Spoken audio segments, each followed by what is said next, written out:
Everyone, welcome in my YouTube channel eco account tutorial by Jinal. अपनी book का नाम क्या है? अर्थशास्त्र में सांख्यिकी 11वीं क्लास की है, जिसके अंतर्गत अपन ने 4 चैप्टर खत्म कर दिए हैं। ये 5वां चैप्टर है। 5वें चैप्टर का नाम क्या है? केंद्रीय प्रवृत्ति के माप। उसके अंतर्गत अपन ने सबसे पहले प्रस्तावना पढ़ी और अपन ये केंद्रीय प्रवृत्ति के माप निकालते हैं तो क्या रिजल्ट क्या निकलता है, रीजन क्या होता है, ये सब मैंने तुम लोगों को बता दिया था। इसके अंतर्गत क्या होता है कि एक व्यक्ति को मद्देनजर रखते हुए दूसरे, जैसे क्लास में तुम लोग हो, क्लास में 20-25 जने हैं, उसमें से सबसे हाईएस्ट के या मैक्सिमम बीच वाले के मान के बराबर किसके ज्यादा आ रहे हैं, किसके कम आ रहे हैं, मतलब एक की तुलना दूसरों से करना कि ये इतना इंटेलिजेंट है, ये इतना इंटेलिजेंट है। इसके लिए अपन केंद्रीय प्रवृत्ति के माप निकालते हैं। ये मैंने तुम लोगों को बता दिया था। फिर उसके बाद ये सारी चीजें बता दी थी। फिर समांतर माध्य वाला बता दिया था, समांतर माध्य, माध्यिका और बहुलोक। फिर उसके फॉर्मूले भी बता दिए थे। समांतर माध्य में कौन कौन से होते हैं? 3 होते हैं, असमूहित, समूहित और भारित। फिर समूहित में, असमूहित में 3 होते हैं, समूहित में 2 होते हैं, फिर उनको वापस से चेंज करते हैं। ये सब मैंने तुम लोगों को बता दिया था और फॉर्मूले भी बता दिए थे, तो तुम लोगों को फॉर्मूले याद होंगे। जिसमें सबसे पहला क्या है? समांतर माध्य। समांतर माध्य का फॉर्मूला क्या है? सिग्मा एक्स बटा एन। क्या है? मान लीजिए 6 परिवारों की मानसिक आय। मानसिक आय कितनी? 1600, 1500, 1400, 1525, 1625, 1630। ठीक है। और यहां पर परिवारों की औसत आय प्राप्त करने के लिए आय को एक साथ जोड़कर उसे परिवारों की संख्या में विभाजित करेंगे। ये क्या बोल रहा है? एक साथ जोड़कर क्या करना है? तुम लोगों को जोड़ना है, इस तरीके से जोड़ना है। पहले 1600 plus 1500 plus 1400 plus 1525 plus 1625 plus 1630, इनको इक्वल करके क्या करना है? इक्वल किया मैंने, जोड़ा, जोड़ने के बाद जो आंसर आएगा उसमें 6 का भाग लगाना। 6 कहां से है? 1 2 3 4 5 6, ये 6 आ गए, तो ये 6 का भाग फिर जो भी इनमें प्लस किया उसमें आया, तो क्या आ गया तुम्हारे? 1547 आंसर आया। क्या आया? 1547। एक एग्जाम्पल मैं तुम लोगों को दे रही हूँ, वो करो, नहीं समझ में आता तो मैं करके वापस बताती हूँ। ये एग्जाम्पल है समांतर माध्य का, करो।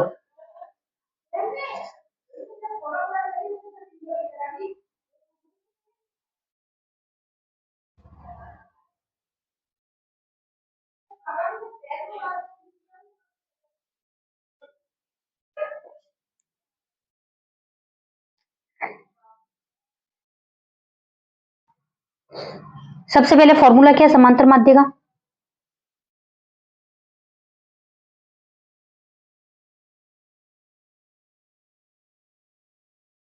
सिग्मा एक्स बटा एन, यही है।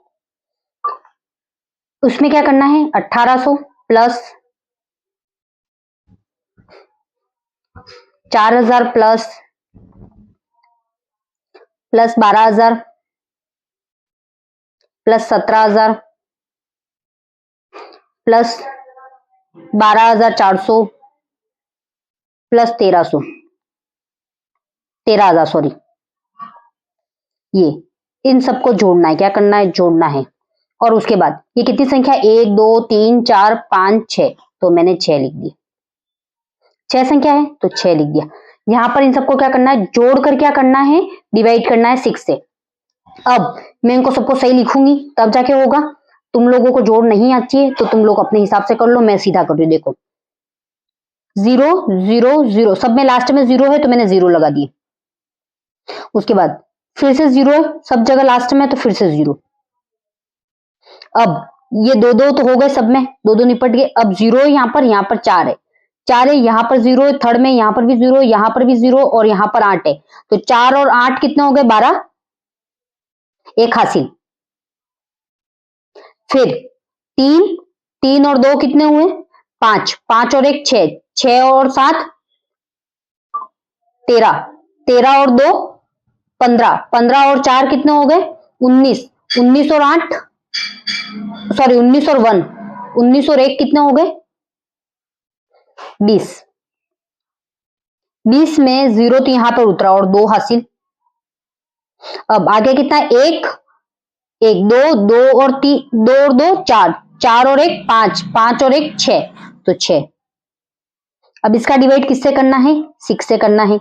6 का पाड़ा आता है तो करो, इसको डिवाइड करना है। ठीक है, क्या करना है? इनको डिवाइड कर दो साइड में, 6 0 2 0 0 डिवाइड। किससे करो, 6 से करो।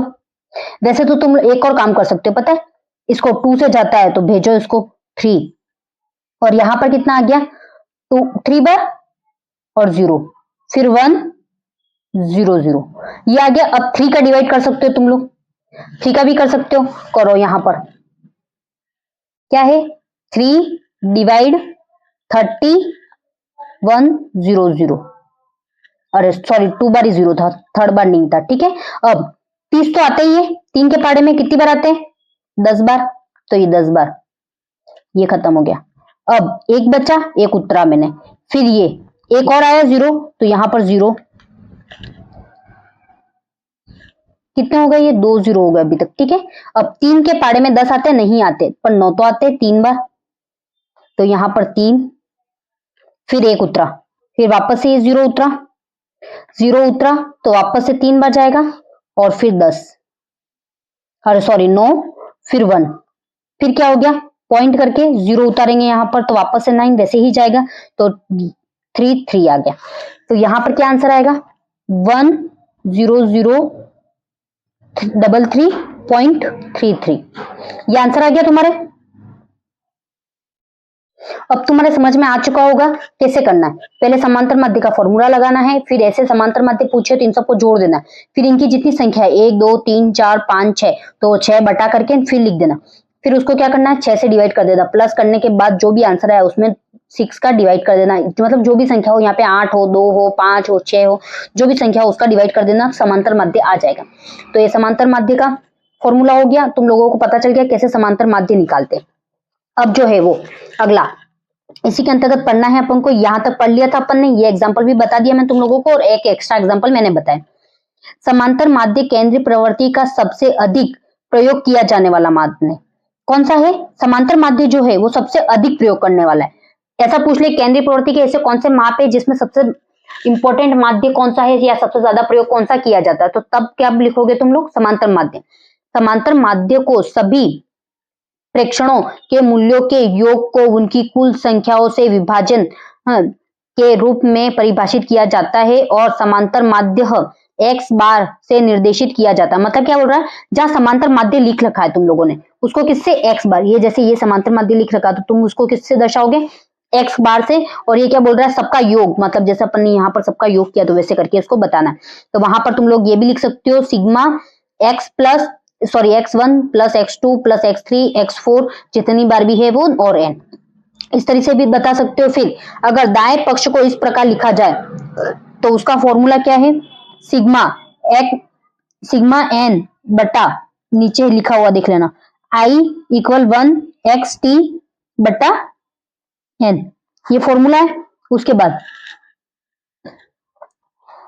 जहां आई एक सूचक है, आई क्या है यहाँ पर सूचक है जो क्रमबद्ध रूप से मान 1 2 3 n का धारण करता है, सुविधा के लिए इसे सूचक आई के बिना सरल रूप से लिखा जाएगा। अतः x बार सिग्मा x बटा n, जहां सिग्मा x सभी मानों का योग और n मानों की संख्या। ठीक है, मैंने तुम लोगों को बता दिया कैसे सवाल होगा, ये फॉर्मूला याद रखना समांतर माध्य के लिए, समांतर माध्य के लिए यही सबसे ज्यादा इंपॉर्टेंट। अब समांतर माध्य में दो और रूप है, मैंने तुम लोगों को कल बताए थे कौन कौन से। एक तो समांतर माध्य का परिकलन कैसे करें, उसमें कौन कौन सा है, एक तो समूहित आंकड़ों का समांतर माध्य और असमूहित और समूहित आंकड़ों का, दोनों है। उसके अंतर्गत समूहित के अंतर्गत सबसे पहले क्या असमूहित है, कौन सी विधि है, असमूहित है। असमूहित में कितनी विधियां है, 3 है। कौन कौन से, प्रत्यक्ष विधि, कल्पित विधि और पद विचलन विधि, 3 है। जिसमें प्रत्यक्ष विधि को क्या कहा जाएगा, डायरेक्ट मेथड भी कहा जाता है। प्रत्यक्ष विधि के द्वारा समांतर माध्य निकालने के लिए किसी भी श्रृंखला के सभी प्रेक्षणों के योग को प्रेक्षणों की कुल संख्याओं में से विभाजित किया जाता है। क्या किया जाता है, सभी से विभाजित किया जाता है। ये एग्जांपल अभी बताया मैंने तुम लोगों को। क्या लिखा हुआ है यहाँ पे, किसी कक्षा के छात्रों के अर्थशास्त्र की परीक्षा में प्राप्त प्रदर्शित करने के लिए आंकड़ों से प्राप्त समांतर माध्य का परिकलन 40 50 55 78 58 यही है। तो यहाँ पर क्या लिखा हुआ, x बार इक्वल सिग्मा x बटा n, मतलब क्या करना है, इन सबको जोड़ के फिर यहाँ पे 5 का डिवाइड कर लेना, तो ये आंसर आ जाएगा। करके देख लो एक बार, आता है कि नहीं आता है। मैं 2 मिनट का टाइम दे रही हूँ।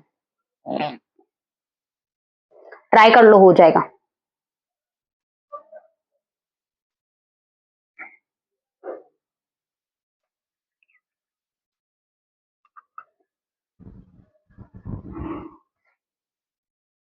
ये वाला सवाल और मैंने पहले बताया था, सवाल सेम ही है। 6 परिवार वाला बताया, वो भी सेम है, ये भी सेम है, और उसके बाद एक एग्जाम्पल मैंने भी दिया था वो वाला, ये तीनों सेम है, कोई डिफरेंट नहीं है उसमें। सबसे ज्यादा इंपॉर्टेंट तो कल्पित माध्य में तुम लोग टेंशन करोगे, समझ में थोड़ा कम आएगा, और पद विचलन दोनों ही थोड़े हार्ड है, दूसरे सारे इजी है। हो गया होगा आई थिंक, इतना टाइम लगता नहीं है, लग भी जाए डिवाइड करने में तो एक बार फोन का यूज कर लेना। अब क्या है कल्पित माध्य? कल्पित माध्य, यदि आंकड़ों के प्रेक्षकों की संख्या अधिक हो तथा संख्याएं भी बड़ी हो तो प्रत्यक्ष विधि द्वारा समांतर माध्य को अभिकल्पित करना कठिन हो जाता है। क्या बोल रहा है कि अगर अभी तो संख्या सिर्फ इतनी सी थी तो अपन ने इसको समांतर माध्य से प्रत्यक्ष विधि से निकाल दिया, बट अगर संख्या इससे बड़ी हो, ज्यादा हो, तब कैसे निकालेंगे? तब कल्पित माध्य विधि यूज करनी पड़ेगी। कौन सी करनी पड़ेगी? कल्पित माध्य, क्योंकि उससे निकालना बहुत ज्यादा कठिन होगा। अतः अभिकलन को कल्पित माध्य विधि के प्रयोग द्वारा सरल बनाया जा सकता है। किसको? कल्पित माध्य विधि द्वारा सरल बनाया जाता है। ऐसे आंकड़ा समुच्चयों में जिसमें बड़ी संख्याओं में प्रेक्षकों की संख्या प्रेक्षणों के साथ साथ बड़े संख्यात्मक अंक भी हो, परिकलन में समय बचाने के लिए आप कल्पित माध्य विधि का प्रयोग कर सकते हैं। ये क्या बोल रहा है कि अगर समांतर माध्य निकालेंगे, बड़ी संख्या होगी तो अपन को टाइम लगेगा, छोटी संख्याओं में अपन, बड़ी संख्या है और बहुत ज्यादा है तो अपन कल्पित माध्य विधि का प्रयोग करेंगे तो टाइम कम लगेगा अपन को। यहाँ पर आप तर्क अनुभव के आधार पर एक विशिष्ट अंक को समांतर माध्य मान लेते हैं। ये क्या बोल रहा है? एक जो संख्या होती है उसको क्या मान लेना है? समांतर माध्य। मतलब ऐसे बहुत सारी संख्या होगी, उसमें से एक जो है उसको समांतर माध्य मान लेना। इसके बाद आप इन विचलनों के समंकलह को आंकड़ों के प्रेक्षणों की संख्या से विभाजित कर सकते हैं। क्या बोल रहा है? उसके बाद विभाजित कर सकते हैं। कैसे करेंगे वो अपन आगे देखेंगे। विचलनों के जोड़ तथा प्रेक्षणों की संख्याओं के अनुपातों को कल्पित माध्यम में जोड़कर वास्तविक समांतर माध्य का अनुमान लगाया जा सकता है। क्या बोल रहा है ये? विचलनों को जोड़कर, विचलन क्या करना है? यहाँ पर जोड़ने हैं, और प्रेक्षकों की संख्याओं के अनुपातों को, जो भी अनुपात आ रहा है, कल्पित माध्यम में जोड़कर वास्तविक समांतर माध्य का अनुमान लगाया जाता है। क्या लगाया जाता है? अनुमान लगाया जाता है। इसमें ए क्या है यहाँ पर? कल्पित माध्य। एक्स क्या है? व्यक्तिगत प्रेक्षण। व्यक्तिगत मतलब व्यक्तिगत, जो व्यक्ति, एक व्यक्ति है उसके बारे में एक्स, ठीक है, एक एक व्यक्तियों के बारे में। एन प्रेक्षणों की कुल संख्या, और डी व्यक्तिगत प्रेक्षणों के कल्पित माध्य का विचलन, अर्थात डी बराबर एक्स माइनस ए। क्या है? एक्स क्या है? व्यक्तिगत मतलब सारे जो हैं, और एक्स क्या, ए क्या है? कल्पित माध्य मतलब जो भी एक माना गया है। कल्पित का मतलब क्या है? मान लिया गया मान।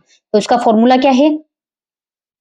इसके बाद इसमें जो भी है, इसके बाद सभी विचलनों को जोड़ लिया जाएगा, और सिग्मा डी बराबर सिग्मा कोष्टक एक्स माइनस ए। मतलब यहाँ पर जो भी जोड़ा जाएगा नीचे, इसको करने के बाद, ये एक्स माइनस ए करने के बाद पूरा लास्ट वाला जो आएगा उसको क्या करना है? जोड़कर यहाँ पर सिग्मा डी बटा एन, क्या है? डी बटा एन। अब इसको कैसे करते हैं वो अपन को फॉर्मूला इसके अंतर्गत आगे लिखा हुआ है। इसके बाद क्या है? सिग्मा डी बटा एन को जोड़कर एक्स का एक्स बार प्राप्त होगा। क्या बोल रहा है? एक्स बार बराबर ए प्लस सिग्मा डी बटा एन। क्या बोल रहा है? एक्स बार प्लस ए प्लस सिग्मा डी बटा एन। अब ये कैसा आएगा? तुम लोगों को पहले ही पता चल गया कैसा आएगा। x माइनस ए करोगे तो उसके बाद में पूरी लाइन की जो टोटल होगी वो क्या आ जाएगा? ये एक्स डी आ जाएगा। और एन क्या होगी? नंबर, जो नंबर्स होंगे पहले अपन ने निकाल के रखे हैं नंबर्स वो, और ए क्या होगा? जो अपन ने मान लिया है वो। ध्यान रहे कि किसी भी मान को, चाहे वह आंकड़ों में विद्यमान हो या नहीं हो, कल्पित माध्य के रूप में लिया जा सकता है। मतलब ये बोल रहा है कि विद्यमान है या नहीं है। मतलब अगर कोई सवाल दे दे तुम लोगों को, उसमें वो संख्या हो या नहीं हो, तुम तुम्हारे हिसाब से मान के कर सकते हो। फिर भी परिकल्पना को सरल बनाने के लिए आंकड़े के केंद्रीय रूप में अवस्थित मान को कल्पित माध्य में माध्य के लिए चुना जा सकता है। ये क्या बोल रहा है, जो अपने आंकड़े दे रखे हैं उसी में चूज कर सकते हैं। ज्यादातर बीच वाला मान ज्यादातर चूज करते हैं, वो तुम पे डिपेंड करता है कि कौन सा करना है कौन सा नहीं करना। अब इसके अंतर्गत एक क्या है, एग्जाम्पल है, क्या है, एग्जाम्पल पढ़ते हैं। निम्नलिखित आंकड़ों 10 परिवारों की साप्ताहिक आय लिखी हुई, क्या है, क से यह खाली तक लिख रखा है। उसमें क्या है, देखो ऐसे नंबर दे दिया तुम लोगों को और बोले तो तुम लोग क्या करोगे, पहले तो परिवार लिख दोगे, फिर साप्ताहिक आय। आय कितनी है, 850, 700, 100, 750, 5000, 800, सॉरी 80, 420, 2500, 400 और 360। तो इसको करने के लिए क्या करना है, अब समांतर माध्य निकालना है। तो अपन को सीधा ये कर दिया, पहले तो क्या लिखा, परिवार वाला सेम। उसके बाद आय, आय ये लिख रखा था क्वेश्चन में दे रखा है, उसको ही सीधा का सीधा लिखा और कुछ भी नहीं किया। फिर क्या किया, यहाँ पर समांतर माध्य मानना है। मानना क्या है, ए को मानना है, मतलब इसमें से किसी भी एक को ए मान लेना है। हो गया यहाँ तक। अब जो कल्पित माध्य विधि है वो थोड़ी कठिन है, वो अपन कल पढ़ेंगे। Okay bye. और यहाँ तक समझ में नहीं आया हो तो मुझे बोल सकते हो, मैं वापस समझा दूंगी।